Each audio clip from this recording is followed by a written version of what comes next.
Hi everyone. How's everyone doing? I'm glad to be back. I wanted to post this earlier, but I came down with a cold of all things. Feeling a lot better now. Glad it was just a cold, wasn't COVID or anything crazy like that.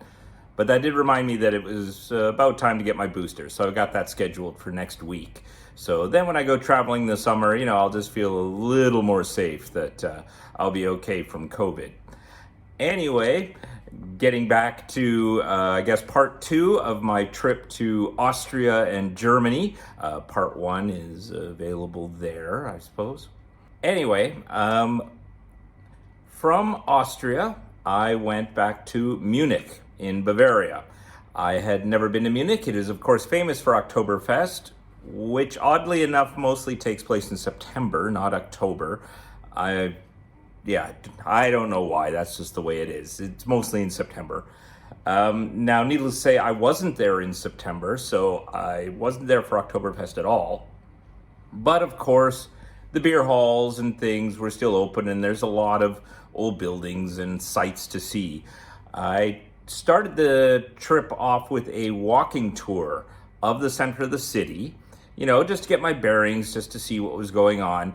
And sure enough, when discussing with the guide, okay, how much of this has been rebuilt? Like, was Munich heavily affected by World War II and the bombings? It was funny, the guide was kind of like, well, there's some debate about it. Some say about 70% of the city was destroyed, but others say it was more like 80, 85. So it's like, 70% is our floor. 70% of the city was destroyed during the war. And I mentioned this in my last video. I mean, it's unfortunate that that's how it went during that war. I'm not, blaming anybody for what happened way back when. But most German cities were destroyed during the war with all the bombings and so forth. So most of those cities had to be rebuilt. And in a previous trip, I went to Dresden, which was 99% destroyed, but has now been pretty much rebuilt. But of course, it's all new, like very little of the actual old, authentic stuff is left. They just had to rebuild it like it was. And apparently Munich was no different. So the main tourist site is the central square called the Marienplatz. And there you have what's called the new town hall. This beautiful building has a clock up top, with characters that move at a certain time when the clock rings. It looks like an extremely old building, but actually it's not. It was built in the 1870s and onward. I think the last bit of it opened like early 1900. But it was built in a neo-Gothic style. So while you go there and you're like, oh wow, this building looks kind of old and medieval, it's not. It's from the 1870s and probably been rebuilt after the war. I'm sure large portions of it were destroyed. Now, hundreds of years ago, there was not really a unified Germany. It was split up into all sorts of baronies and princedoms and city-states and who knows what else. So it was quite common to have princes from various parts of Germany with their own little, zones. And Bavaria was no different, although I believe Bavaria was one of the largest and most influential of these German princedoms. And so, of course, Munich was the capital of Bavaria, and there is a huge palace.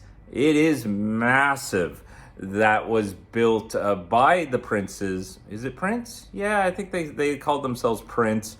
And I mean, we just walked around the outside of it for a bit. You can do tours a part of it, but it is huge. It is just building after building after building, all connected. A lot of the architecture is Italian in design, believe it or not, because one of the princes was very big on Italian architecture.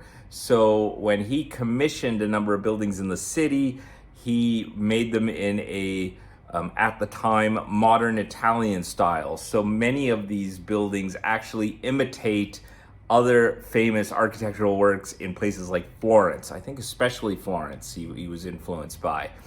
So the idea that a lot of Munich's going to be sort of this medieval, German kind of style, actually, no. A lot of it is more Italian, maybe, 18th century European kind of look to it. There's a little bit of medieval stuff. I'm not talking just about the Marienplatz and the neo-Gothic town hall. There are a few bits that are from before that time. And one of them was the Hofbrauhaus.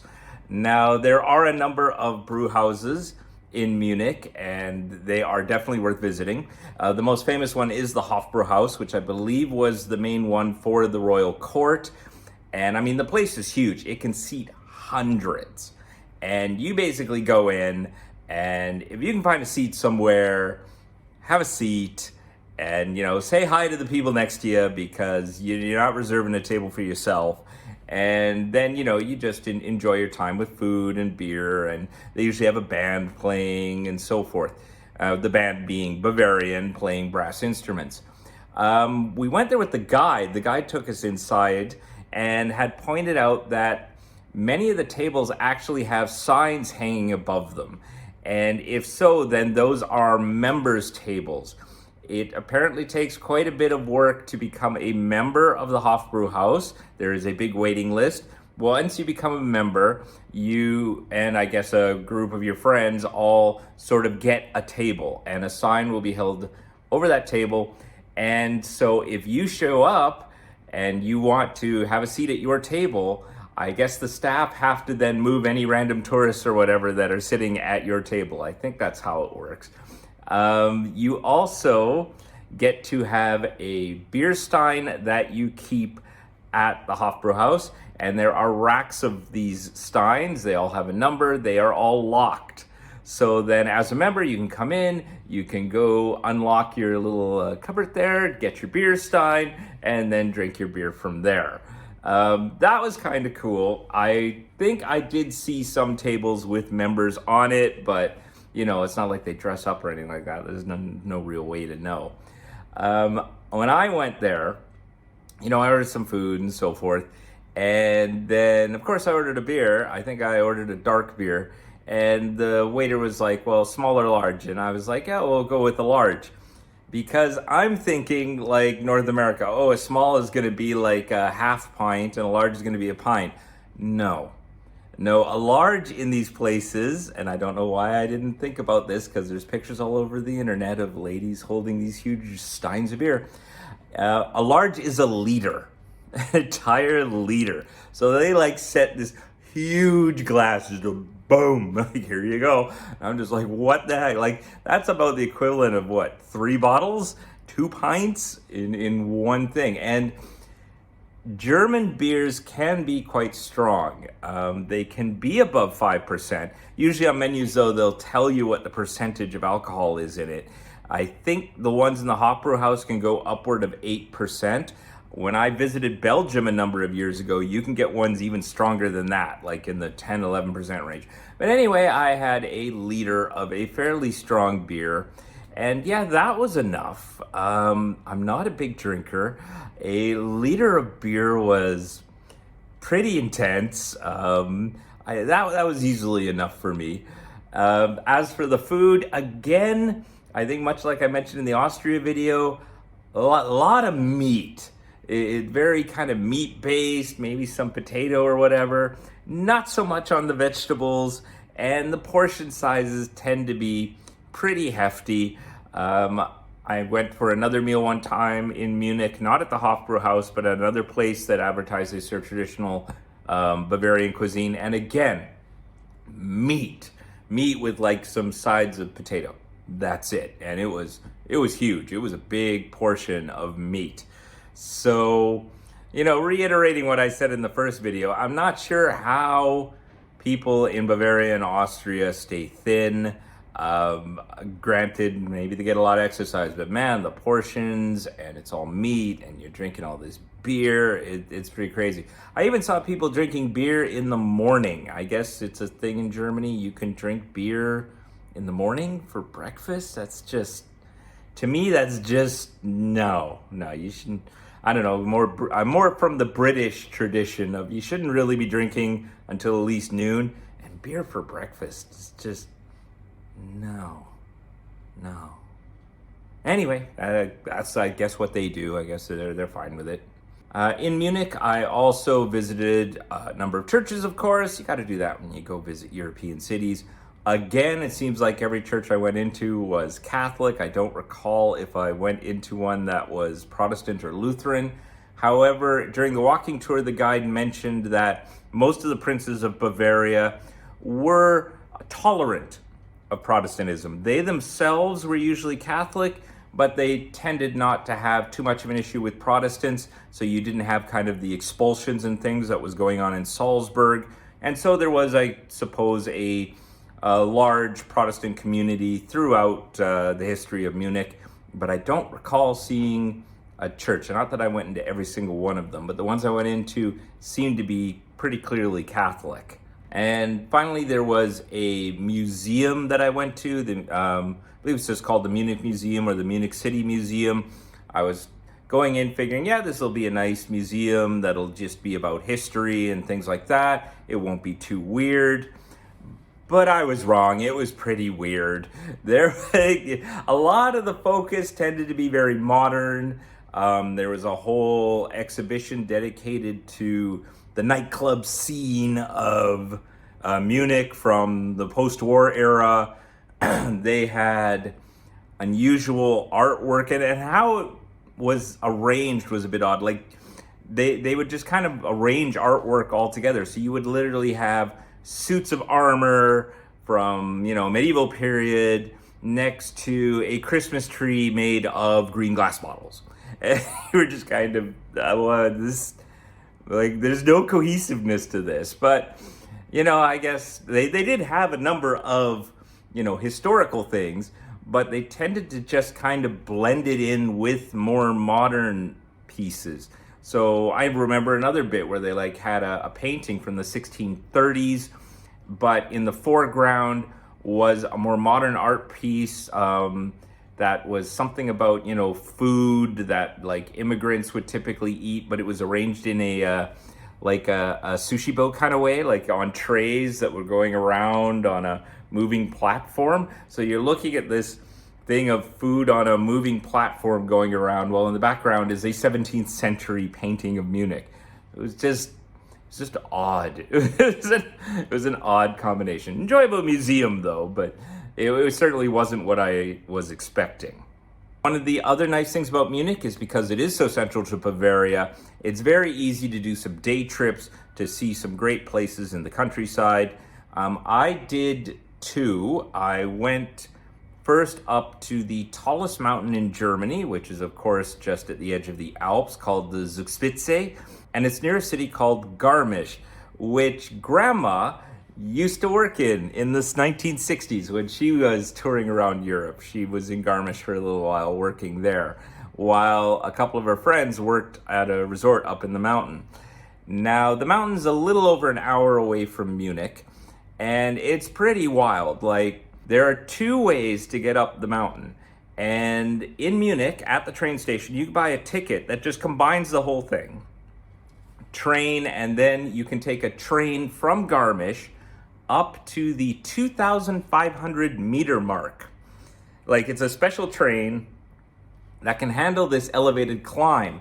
And there is a 5-kilometer tunnel built into the mountain for this train to use to reach the 2,500 meter mark. And it takes about 45 minutes for it to get up there. But the whole time I'm just thinking, who built this? Why would someone build a 5-kilometer tunnel in a mountain just so people can go skiing, I guess? Because that's what was up there. You get to the 2,500 meter mark, and there's a building there, and for skiing and all this stuff, and there are people out there skiing, and there's lots of snow. It was about -8 up at the top of the mountain. It was about 13, 14 degrees in Munich, but up in the mountain it was -8. It was sunny, and stupid me, I forgot my sunglasses. So, I was going out taking pictures, and geez, I was going snowblind from the light just reflecting off all the snow. Luckily, they had a shop in the building that sold, clothing and so forth. And I was able to get myself a pair of sunglasses because, I couldn't see at some point. I'm just going out there like, and you're like squinting the whole time. It was really annoying. But that's not the top of the mountain. The top of the mountain is at around 2,970 meters. And there is a small gondola that will take you from the ski lodge area up to there. So I took that up there, and up there, well, it's a beautiful view, but unfortunately the clouds were around the peak of the mountain. So actually you couldn't see much. You could just see cloud. It was very difficult. You couldn't see very far out.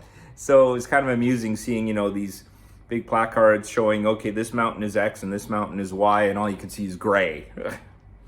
But, hey, when you're up at the top of these mountains, erratic weather and clouds is the name of the game. But at the 2,500 meter mark, it was actually really sunny. So it was like just a thing of cloud that had just kind of attached itself to the top of the mountain, which does happen. They had a nice restaurant up there. They have a bar. Everyone was just kind of chilling. It was actually a fairly popular place to visit. There were a lot of people up there. And then finally, getting back down. Now, I said there were two ways to get up that mountain. And the other one is a gondola that goes from the base, which is at about 700 meters elevation, and goes all the way to the top of the mountain at 2,970 meters. And so I took that gondola back down.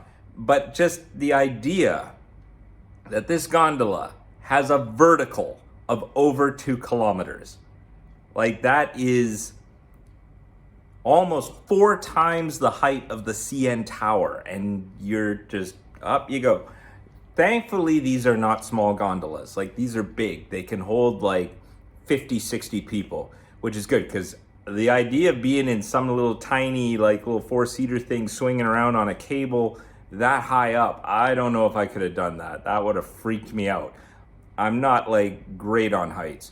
And actually, now that I think about it, being at 2,970 meters, I think that's the highest I've ever been outside of a plane. I mean, that's higher than a number of mountains in Canada. And I think even like ski resorts like Whistler are not that high. Now, for the Alps, that's not particularly high. Many mountains in the Alps are above 3,000 meters. And don't get me started on the Himalayas, where there are mountains over 8,000 meters. But to go from basically 700 meters up to 2,900 meters in a gondola was pretty wild. And the view is amazing. Like, the view is stunning. As soon as we dropped out of that cloud that was hooked around the mountain, the views were stunning, but it was just so weird how you're like, we're literally going down over 2 kilometers on this thing. This is crazy. Good thing I have fairly strong faith in German engineering, so I was pretty sure, okay, look, this is gonna be solid. Again, I have no idea why someone went to the expense to build a gondola that would go from the base all the way to the top of that mountain, but they did. I'm grateful. The other day trip I did was to the nearby city of Nuremberg. Now, the city of Nuremberg might not be well known to Westerners, especially from North America, for any kind of tourist-based things. But in truth, in the 19th century, it was actually a really popular tourist destination because it had a large number of medieval buildings. So Victorian-era tourists would come, especially once the train was available and you could take the train to Nuremberg, to go visit Nuremberg and see these old buildings. Needless to say, again, most of the city was destroyed in the war. Lots of it. And in fact, there's not a lot of those medieval buildings anymore. There was one street that had a few. I don't know how authentic they were, and bits here and there. But as someone pointed out to me, I mean, post World War II, most of the city had been destroyed. People needed housing. People needed to get the economy back on track. So they were just building stuff. Like, no one went, whoa, let's try to keep the aesthetic here. Like, no one had time for this. Like, just reconstruction needed to happen. So a lot of the medieval buildings are now gone. There was one street. There was some other stuff that was rebuilt that was nice. There was a small museum for, the executioner's house. There was a house where the executioner for the city lived, and it became fairly well known in 18th, 19th century because one of the executioners had published a diary. And that diary was fairly widespread, well read throughout Europe. So people would visit Nuremberg to go visit his house, which was the executioner's house. I think he had executed over 300 people during his reign, shall we say, as the executioner for the city, which is like, dang, like, okay, well, you know, those were pretty rough times, I suppose.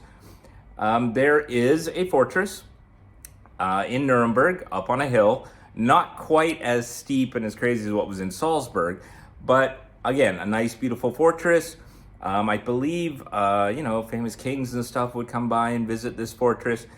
Surprisingly, a portion of the fortress did survive the war, so some of it is authentic, some of it dating from the medieval period. There is a tower you can climb to get a better view of the city, and of course you can explore a number of the rooms, there, you know, see the artwork and so forth. It was a really nice place to visit.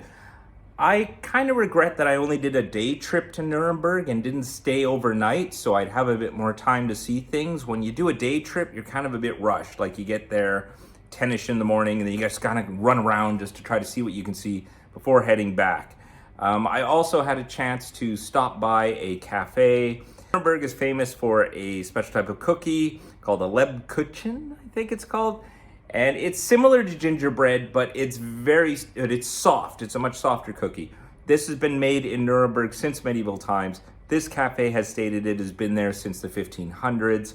And it's now at the point where I believe this is a protected brand that you can only call it a Nuremberg Lebkuchen if it was made in Nuremberg. It now has an EU protection. So I went to a cafe where those were made. I'm assuming it's the authentic place where they made these, but who knows? I looked on Wiki. I think it dates, making this cookie in the city dates back to, I think, the 14th century. So it predates the cafe a little bit. Yeah, I mean, just the age of these things. It's so weird as a North American. Going to these places and, well, this is 500 years old and this is 300 and this is 600 years old or whatever. And it's just so weird because, of course, in Western North America, everything is so new. It's weird being in places from the 1700s and you're like, geez, Canada didn't even become a country until 1867. You know, just to contrast how new things in North America can be compared to Europe. So that's it for my trip to Munich. There were, you know, other castles in Bavaria that I didn't have time to visit. I had a fantastic trip in Bavaria and Austria. I'm really glad that I did it. Would I go back to the area again? Absolutely. It's beautiful. The mountains are fantastic.